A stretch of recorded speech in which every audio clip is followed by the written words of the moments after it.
The oceans of Knidos once teemed with life.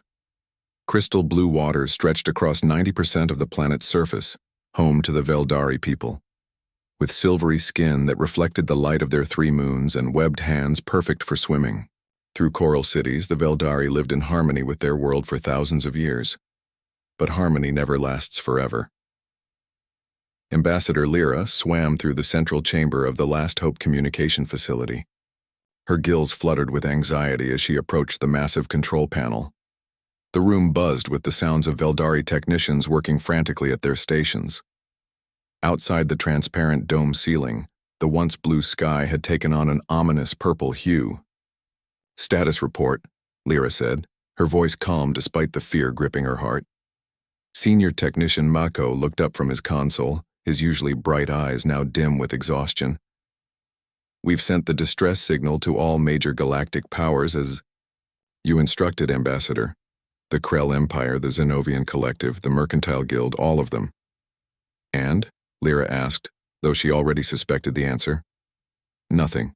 The Krell sent an automated response denying our request for aid. The Zenovians calculated that helping us would be—" Mako paused, his voice cracking. "Illogical, given our limited technological contributions to the galactic community." "And the Guild? They offered to evacuate 500 of our people in exchange for exclusive mining rights to our planet after we're gone." Lyra's webbed fingers clenched into fists. 500 out of millions. A collection sample. Nothing. More Elder Zoran. His scales, faded with age, floated into the chamber. "The council is assembled, Ambassador. They await your recommendation." Lyra nodded and followed him through winding corridors of living coral until they reached the council chamber. 7 elders sat in a circle, their faces grave. "The radiation levels increased by 12% last night," announced Elder Naira, the head scientist. "At this rate, the surface will be uninhabitable in 6 months. Our underwater habitats can sustain perhaps 20% of our population for another year beyond that." "And the responses to our distress calls?" asked the head elder. "Rejected or ignored," Lyra replied. "The established galactic powers see no value in assisting us." Silence filled the chamber. The extinction of their species seemed inevitable. "There is one more option," Lyra said finally. "There are rumors of a young spacefaring race in an outer spiral arm. They call themselves humans." Murmurs rippled through the chamber. "Humans," Elder Zoran scoffed. "The primitives who've barely reached their own moon. What could they possibly do to help us?" "The same rumors that speak of their primitive technology also tell of their unpredictable nature," Lyra countered. "They act against their own self-interest at times, driven by something the older races lack." "Foolishness, you mean," Zoran said. "Hope," Lyra corrected. "And right now, hope is all we have left." After hours of debate, the council voted 5-2 to send a final distress call aimed at the distant planet Earth. Even the optimists among them considered it a gesture of desperation rather than a real solution. Lyra personally encoded the message, translating their plea into mathematical sequences that any scientifically advanced species should recognize as intelligent communication. As the signal beamed into space, she whispered a prayer to the ocean depths that had nurtured her people since the beginning of their history. The night shift at Arecibo Observatory was usually quiet. Dr. Alan Pierce liked it that way. The vast radio telescope in Puerto Rico was his favorite place to work. Just him, the stars, and the gentle hum of equipment. Tonight, however, the quiet was broken by an unusual pattern in the data. Alan adjusted his glasses and leaned closer to his monitor. The signal repeated in perfect intervals, too regular to be natural. He reached for his phone and called his colleague. "Kate, it's Alan. I need you to look at something." Dr. Kate Morgan arrived 30 minutes later, her curly hair disheveled and a coffee stain on her NASA t-shirt. "This better be good, Alan. It's 2 a.m. Look at this pattern." Alan pointed to his screen. "It's repeating every 107 seconds. I've checked for satellite interference, pulsar signals, everything." Kate's eyes widened as she studied the data. "That's not random noise." She grabbed a chair and sat beside him. "Can you isolate the frequency?"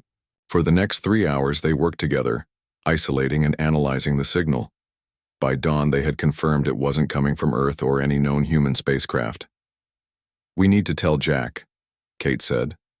Jack Simmons, the observatory director, listened to their explanation with folded arms and a skeptical expression. "So you're telling me you've discovered aliens?"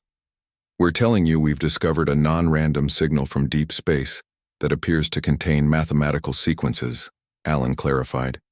"It repeats with increasing intensity, almost like someone's trying to get our attention," Kate finished. Jack sighed. "Run it through every verification protocol we have. If it's still unexplained by this afternoon, I'll contact NASA headquarters." The signal not only passed every test, but revealed more complex patterns when analyzed with additional algorithms. Within days, other radio telescopes around the world confirmed the finding. 1 month later, scientists from 12 countries gathered at a United Nations emergency session in New York. "The signal contains what we believe to be coordinates, a timeline, and biological information," explained Dr. Eliza Washington, NASA's lead xenolinguistics expert. "We're still deciphering much of it, but one thing is clear. This is a distress call." The room erupted in debate. Some nations advocated immediate response, while others warned of potential traps or contamination risks. "Even if it is genuine," said the Russian delegate, "what exactly are we supposed to do? We barely have the technology to reach Mars." Dr. Sam Winters, a physicist from MIT, stepped forward. "Actually, that's not entirely true anymore." He displayed schematics for an experimental propulsion system. This drive could potentially reach the coordinates within 8 months. "And what if hostile forces await us there?" asked the Chinese. Representative Alan Pierce, invited as a consultant, stood up. "The signal pattern shows increasing degradation. Whatever is happening at the source, they're running out of time. If we're going to help, we need to decide now." After 3 days of debate, the vote came down to a narrow margin. Humanity would respond. As Kate and Alan helped craft Earth's response message, she paused and looked at him. "Do you really think we can help them? Whoever they are?" Alan looked up at the night sky visible through the window. "I don't know. But we have to try, don't we? That's what makes us human."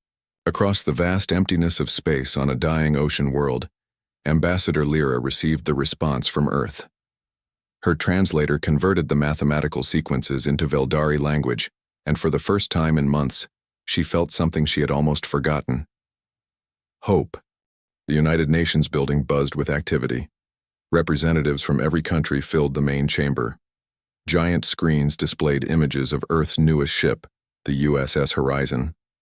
Its sleek design gleamed under the lights of the launch facility in Florida. "This vessel represents the combined efforts of 17 nations," said Secretary General Paula Reed. "Equipped with Dr. Winter's experimental drive system, it gives us our best chance to reach the Veldari in time."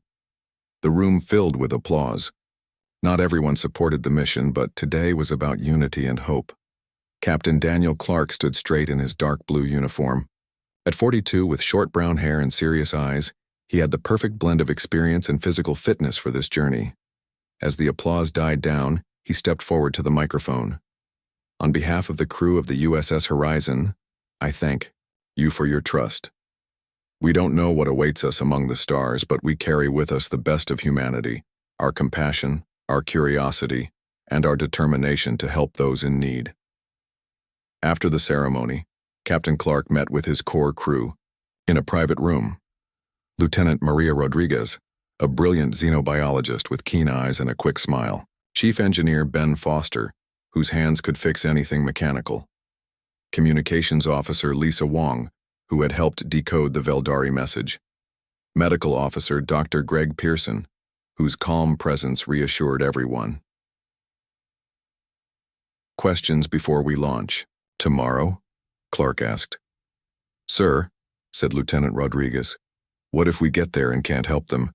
Their biology is completely different from anything on Earth." Clark nodded. "That's why we're bringing you, Lieutenant. Learn everything you can. During our journey, the Veldari have shared some biological data in their messages." "And if we encounter these Krell or other hostile aliens?" asked Foster. We're not a warship, Clark replied firmly. Our mission is humanitarian, but we have defensive capabilities, if needed. Lisa Wong spoke up. The latest transmission suggests their situation is worsening faster than expected. Radiation levels are climbing daily. Then we'll need to push our new drive to its limits, Clark said. Dr. Winters assures me it can handle it. They talked for another hour, discussing details and contingencies. As they prepared to leave, Clark added, "Get some sleep. Tomorrow we make history." On Nidos, life grew harder each day. The Veldari moved their main population centers underwater, converting ancient coral structures into living quarters. Food became scarce as radiation poisoned the surface waters. Ambassador Lyra swam through a crowded shelter that once served as a historical museum. Families huddled together in small spaces. Children with dull scales and tired eyes looked up as she passed. "Ambassador," called a voice. Elder Zoran approached, moving slowly through the water. "The council requests your presence." In the underwater council chamber, Lyra found not just the elders but also Mako and several other technicians. "We've received troubling news," said Head Elder Nyara. "Our deep space monitoring stations have detected a Krell warship changing course toward our system." Lyra's gills fluttered in alarm. "When did this happen?" "Shortly after the humans sent their response," Mako explained. "The Krell must have intercepted it. Or they were watching us all along," Zoran suggested darkly, "waiting for us to die so they could claim our world." Lyra processed this information. "What about the humans?" "Still coming as far as we know," said Mako. "But the Krell will arrive before them." "We should contact the humans, warn them," Lyra insisted. Elder Zoran shook his head. "And risk the Krell intercepting that message too?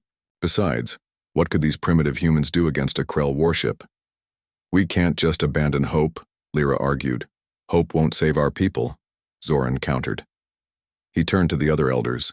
"I've been in secret contact with the Mercantile Guild. They've improved their offer. They'll take 2,000 of our people now."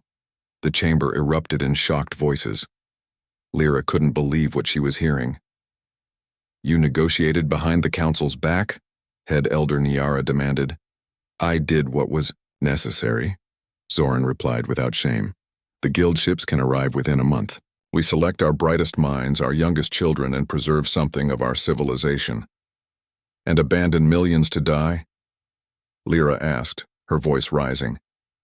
"Better 2,000 survive than none," Zoran said firmly. The debate raged for hours. In the end, the council remained divided. No decision would be made until all members could vote the next day. As Lyra left the chamber, Mako swam quickly to catch up with her. "Ambassador, there's something else," he said quietly. "The guild's offer comes with conditions they didn't mention to Elder Zoran." "What conditions?" "They want our genetic library and historical archives, and they want exclusive mining rights. To Nidos after we're gone." Lyra's suspicions deepened.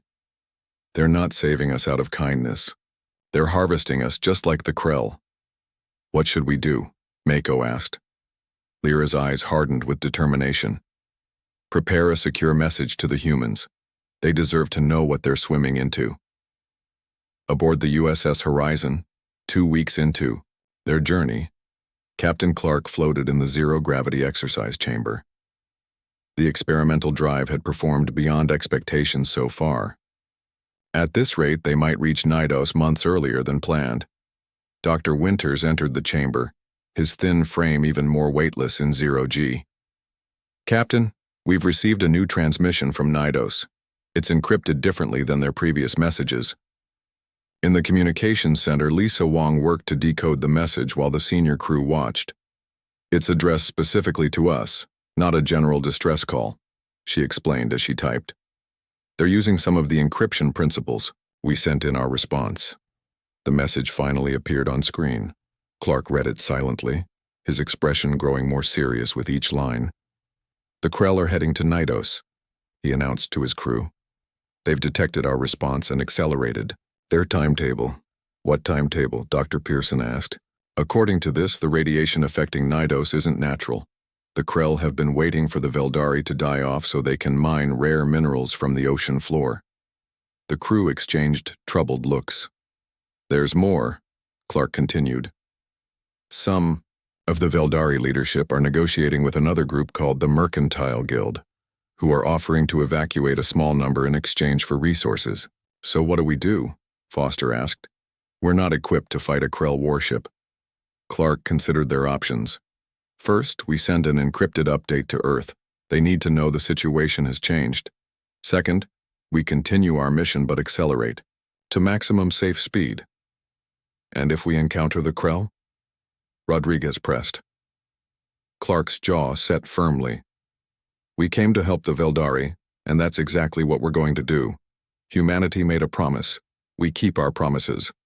The stars streaked by outside the windows of the USS Horizon. Captain Clark sat in his chair on the bridge, watching the main screen as it displayed their progress through space. They had been traveling for 6 weeks now, and the experimental drive continued to exceed expectations. Status report, Clark said, looking around at his crew. Drive systems operating at 115% of projected capacity, Chief Engineer Foster reported with pride. Dr. Winter's calculations were conservative. We're now estimated to arrive at Nidos in 3 months rather than 8. Any sign of the Krell vessel on long-range scanners? Clark asked. Lieutenant Rodriguez shook her head. Nothing yet, Captain. But our scanning range is limited compared to their technology. Communications Officer Wong raised her hand. Captain, I'm picking up an unusual transmission. It's not from Nidos or Earth. Can you identify the source? Working on it, Wong replied, her fingers moving quickly over her console. The language pattern doesn't match anything in our database. Dr. Winters moved to her station, examining the signal patterns. This communication method is far more advanced than ours or the Veldari. Based on what we know of galactic civilizations, this could be from the Zenovian collective. Clark straightened in his chair. Put it on screen if you can decode it. After several minutes of work, a message appeared. It was text only, translated into basic English. Greetings, human vessel. We are representatives of the Zenovian collective. We have observed your response to the Veldari distress call with great interest. Request permission to establish direct communication. The bridge fell silent. This was the first contact with an advanced alien civilization other than the Veldari. Should we respond, Captain? Wong asked. Clark thought carefully. The Zenovians ignored the Veldari when they asked for help. Now they're suddenly interested when we get involved. He nodded. Send a reply. Tell them we're on a humanitarian mission and are open to communication but will not be deterred from our primary objective. While they waited for a response, Dr. Pearson approached the captain's chair. Sir, I've been studying the Veldari biological data. The radiation affecting their planet targets their specific genetic structure. It's almost as if it was designed to harm them specifically. Clark frowned. You think this was deliberate? It's too precise to be natural, Pearson said. Someone wanted the Veldari gone, but the planet left intact. Before Clark could respond, Wong announced, Captain, we're receiving a visual transmission. Request from the Zenovians. On screen, Clark ordered. The main screen flickered to life, revealing a tall, slender being with pale blue skin and large, multifaceted eyes. It had no visible mouth, but words appeared as text below its image. I am Observer Tsel of the Zenovian Collective. Your species is unknown to us. Your intervention in the Nido situation is unexpected. Clark stood up. I am Captain Daniel Clark, of the United Earth vessel Horizon. We received a distress call and are responding to render aid. The Veldari situation was calculated to be terminal, the Zenovian replied. Your probability of success is less than 8%. Logic would dictate non-intervention. Humans sometimes defy the odds, Clark said simply. The Zenovian's eyes shifted slightly. We have detected a Krell warship approaching Nidos. They will arrive before you. The Krell do not share your humanitarian interests. We're aware of the Krell presence, Clark replied cautiously. Why are you contacting us now, when you ignored the Veldari pleas for help? Your species presents an unknown variable. The Krell response to your intervention has altered projected outcomes. We now calculate a 23% probability that the situation on Nidos will affect wider galactic stability, Rodriguez whispered to Clark. They're only interested because we upset their predictions. Clark nodded slightly. Observer Cell, what is your interest in this situation? We propose an exchange of information, Cell replied. We can provide data about Krell capabilities and weaknesses. In return, we request permission to observe your mission and study human decision-making processes. The captain considered this offer. We'll discuss your proposal and respond shortly, Horizon out. After ending the transmission, Clark called his senior crew to the conference room. Opinions? He asked when they were all seated. We can't trust them, Foster said immediately. They didn't care about the Veldari until we showed up. But their information about the Krell could be valuable, Rodriguez countered. We're flying blind right now. Dr. Winters leaned forward. The Zenovians are known for their analytical approach. They don't act unless they see a benefit to themselves. What benefit could they get from helping us? Dr. Pearson wondered. Us, Wong said quietly. They want to study us. We're new to them. Clark nodded. I agree. We're a science experiment, to them. But that doesn't mean we can't use their help. He made his decision.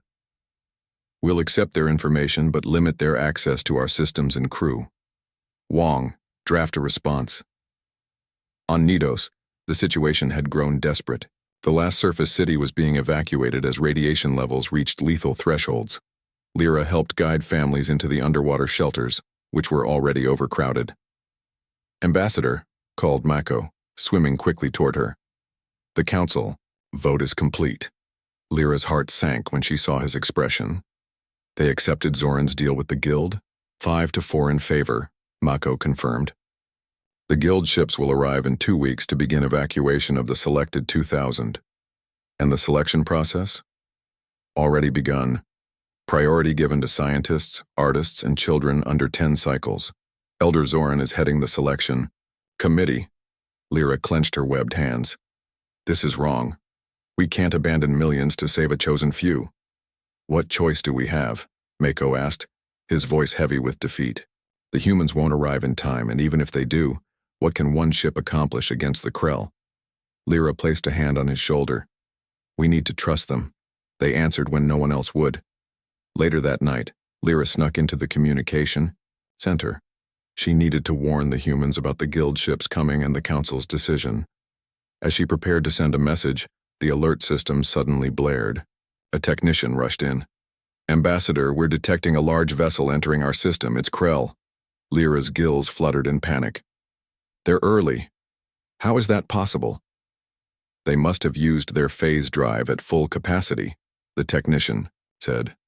At their current speed, they'll reach Nidos in 3 days. Lyra quickly changed her message to the humans, adding urgent information about the Krell's early arrival. As she finished transmitting, Elder Zoran entered with 2 security guards. Ambassador Lyra, you are relieved of your duties by order of the Council, he announced. All communication with the humans must cease immediately. You can't do this, Lyra protested. The people have a right to know all their options. The decision has been made, Zoran said coldly. The guild is our only hope now. As the guards moved to escort her away, Lyra looked back at the communication array one last time. Her message had sent. Now all she could do was hope the humans would respond in time. Captain Clark stared at the message from Ambassador Lyra with growing concern.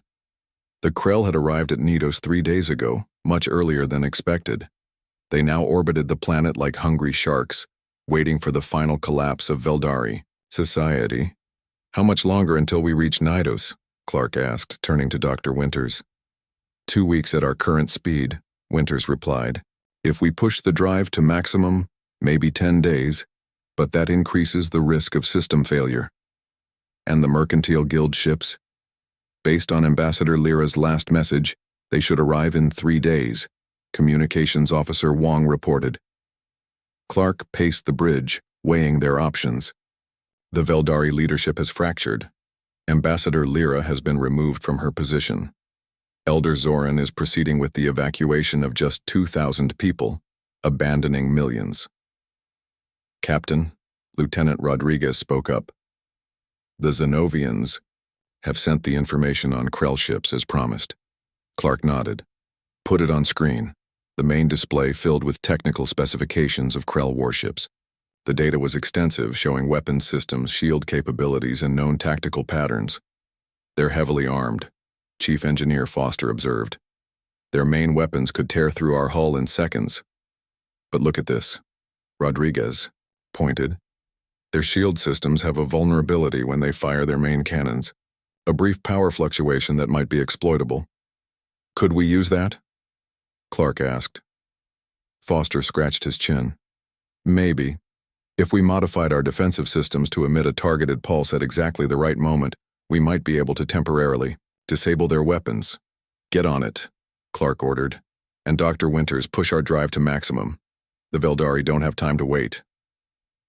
On Nidos, chaos reigned. The selection process for evacuation had turned neighbor against neighbor. Families begged to be included in the chosen 2,000. Guards had been posted at all food distribution centers to prevent riots. Lyra sat in her small holding cell, a bubble of air surrounded by transparent walls. Though no longer an ambassador, many Veldari still looked to her for hope. Guards had strict orders to prevent her from communicating with anyone. The door slid open and Mako entered with a food tray. He glanced at the guard outside, then whispered, "The guild ships will arrive tomorrow. Elder Zoran has finalized the list of evacuees." "And the humans?" Lyra asked quietly. No word. Our long-range communications have been restricted by the Krell. They've positioned their warship to block any signals from leaving our system. Lyra's heart sank. What about the Krell? What are they doing? Nothing yet. They just watch and wait. Mako looked around nervously. But I overheard something. The guild negotiators mentioned that once they've taken their selected Veldari, the Krell plan to begin resource extraction immediately. While millions of us are still alive, Lyra said bitterly. Mako nodded grimly. I have to go before they get suspicious. Stay strong, Ambassador. Some of us still believe in you. After he left, Lyra swam in circles in her small cell. There had to be a way to stop this.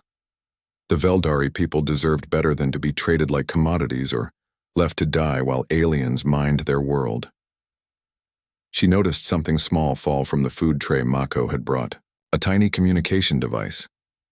Lyra quickly hid it under her sleeping mat. Perhaps not all hope was lost. The USS Horizon pushed through space faster than any human vessel had ever traveled. Warning lights flashed on several consoles. The experimental drive glowed with an eerie blue light as it strained beyond its limits. Drive temperature rising into the red zone, Foster reported tensely. We can't maintain this speed for much longer without risking a complete breakdown. How much farther? Clark asked. We'll reach Nidos in 6 hours at this speed, Dr. Winters answered, his eyes fixed on his calculations. But the drive will fail within 9 hours. We'll be stranded. Clark made his decision. Maintain current speed. We need to reach Nidos before the guild ships leave with their selected few. And if we can't return to Earth? Rodriguez asked what everyone was thinking. One problem at a time, Lieutenant, Clark replied firmly. Our mission is to help the Veldari. As they approached the Nidos system, tension on the bridge increased. Wong suddenly straightened at her station. Captain, I'm detecting a signal. Very weak, but it's using Veldari communication protocols. Can you clean it up? Clark asked. Wong worked quickly. It's from Ambassador Lyra. She's being held prisoner by her own government. The guild ships are already there, loading their selected evacuees. The Krell are preparing to begin mining operations as soon as the guild leaves. Mining operations? While the planet is still inhabited? Dr. Pearson asked in horror. Apparently so, Clark said grimly. Tactical status? The Krell warship is in high orbit around Nidos, Rodriguez reported. The guild has 3 transport vessels on the far side of the planet. None have detected us yet. Good. Foster, Is our modified pulse weapon ready? Yes, sir, but it's untested. We'll only get one shot before they realize what we're doing. Clark nodded. Then we make it count. Here's the plan. We approach from behind Nidos's largest moon to mask our signature. When we emerge, we target the Krell ship's weapon systems during their power fluctuation. Wong, be ready to broadcast on all frequencies. I want every Veldari to hear us. The crew moved with purpose, preparing for the most important moment in human space exploration history. As they swung around the large blue moon of Nidos, the beautiful ocean planet came into view, its once clear atmosphere now clouded with purple radiation swirls. Krell warship detected, Rodriguez announced. They've spotted us. Full power to forward shields, Clark ordered. Take us in. The horizon shot forward toward the much larger Krell vessel. The alien ship began to glow as its weapon systems charged. They're preparing to fire, Rodriguez warned. Hold course, Clark said steadily. Wait for the fluctuation. The Krell ship fired, a bright beam of energy lancing toward them. At that exact moment, Foster activated their pulse weapon. The beam connected with the horizon's shields, causing the ship to shake violently. Consoles sparked and crew members held on to their stations, but the pulse had worked. The Krell weapon flickered and died, its power systems temporarily disrupted. Broadcast now, Clark ordered. Wong opened all channels. This is the Earth vessel USS Horizon to all Veldari citizens and vessels in the Nidos system. We have come to offer assistance to all Veldari people, not just a selected few. We have disabled the Krell warship temporarily and request immediate contact with Veldari leadership. On the planet below, millions of Veldari heard the message. In her cell, Lyra smiled. For the first time in weeks, the humans had arrived. Chaos erupted on Nidos as the human message echoed through every communication device. In the council chamber, Elder Zoran faced angry questions from the other elders. The guild representatives hovered nervously near the exit. What is the meaning of this? Demanded Elder Naira. You said the humans wouldn't arrive for weeks, if at all. This changes nothing, Zoran insisted. The guild evacuation proceeds as planned. The humans have one small ship. They cannot save our entire population. The lead guild negotiator, a tall, thin alien with gray skin, stepped forward. Our agreement was clear. We take 2,000 Veldari and their genetic archives. In return, we ensure your safe passage before the Krell begin mining operations. And what of the millions left behind? Asked a younger elder. Before Zoran could answer, the doors burst open. Guards entered, escorting Lyra between them. Behind her came Mako and dozens of ordinary Veldari citizens. The people demand to be heard, Lyra announced. The humans have offered to help all of us, not just a privileged few. How did you escape? Zoran sputtered. Lyra held up the small communication device. Not everyone agrees with abandoning our people. She turned to the council. The humans disabled a Krell warship to reach us. They risked everything to keep their promise. Murmurs spread through the chamber. The guild representatives whispered urgently to each other. Lyra continued, I propose we contact the humans immediately and accept their offer. The vote is 7-2 in favor, Elder Nira announced after a quick poll of the council. She turned to Zoran. You are relieved of your position. Effective immediately. As guards moved to detain him, Zoran backed toward the guild representatives. You fools. The Krell will recover soon. They'll destroy the human ship and everyone who supports them. Perhaps, Lyra said calmly, but we will face our fate together as one people. On the bridge of the USS Horizon, Captain Clark received the incoming transmission from Nidos. Put it through, he ordered. Ambassador Lyra appeared on screen. Captain Clark, the Veldari Council accepts your offer of assistance with gratitude. Elder Zoran has been removed from leadership. However, our situation remains dire. The Krell ship is already restoring power, Rodriguez reported quietly. Clark nodded. Ambassador, we need to act quickly. We've analyzed your planet's radiation situation. The good news is we believe we can help. The bad news is the Krell will be combat ready again in approximately 20 minutes. What do you need from us? Lyra asked. Dr. Winters and Lieutenant Rodriguez have a plan, Clark explained. We need to establish a temporary atmospheric shield using our ship's drive system. But to cover the entire planet, we'll need to position 3 transmitter devices at equal points around Nidos. Our people can place them, Lyra confirmed. Dr. Winters took over. The shield will only last about 6 months, but it should reduce radiation levels enough to make surface evacuation possible. 6 months, Lyra repeated. Enough time to evacuate our people properly? With help, yes, Clark promised. We've already contacted Earth. More ships are being prepared. The Guild vessels are attempting to leave orbit, Foster reported suddenly. Clark turned to Wong. Open a channel to those ships. When the connection was established, Clark spoke firmly. This is Captain Daniel Clark of the Earth vessel Horizon. We request that you maintain your current position and assist with Veldari evacuation efforts. The Guild representative appeared on screen, looking nervous. We have a prior arrangement with certain Veldari representatives. This does not concern Earth. It concerns the lives of millions, Clark replied. If you choose to leave now, Earth will remember this decision when establishing future trading relationships. The Guild ships paused their departure. After a brief silence, the representative responded, We will await further discussions. The Krell ship is powering weapons, Rodriguez warned.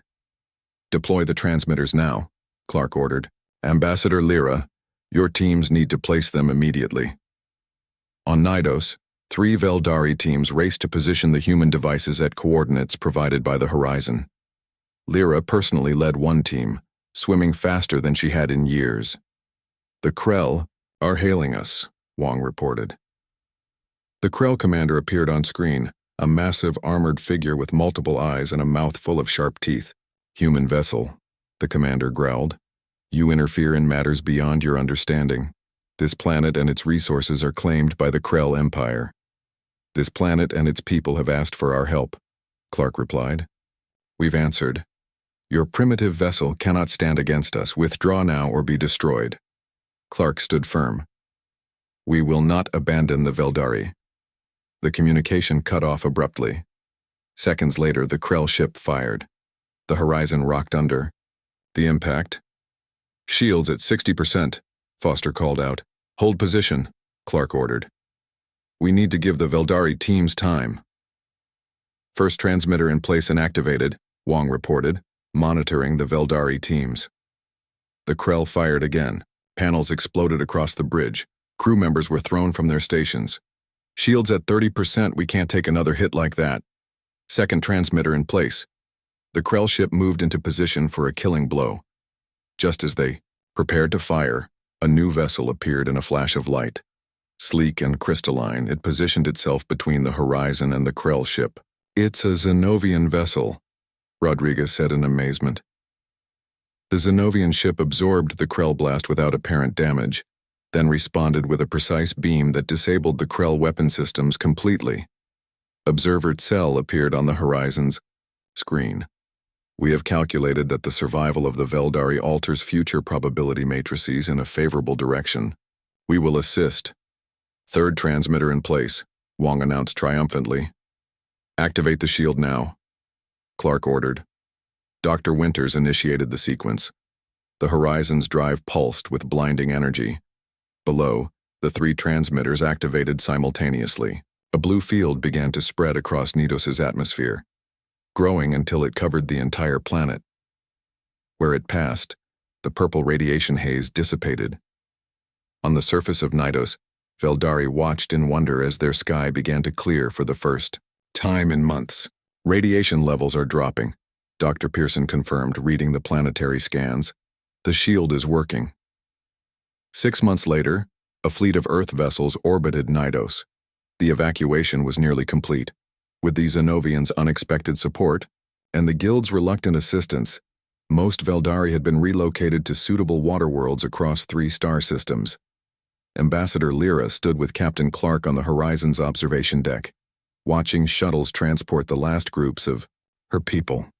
Your ship will never return to Earth, she said softly. You sacrificed your way home to save us. Clark smiled. Earth is sending a recovery vessel. We'll be home in about a year. Why did you help us? Lyra asked. When the great powers of the galaxy ignored our pleas, why did humans answer? Clark looked out at the stars. Because that's what humans do. We help when we can.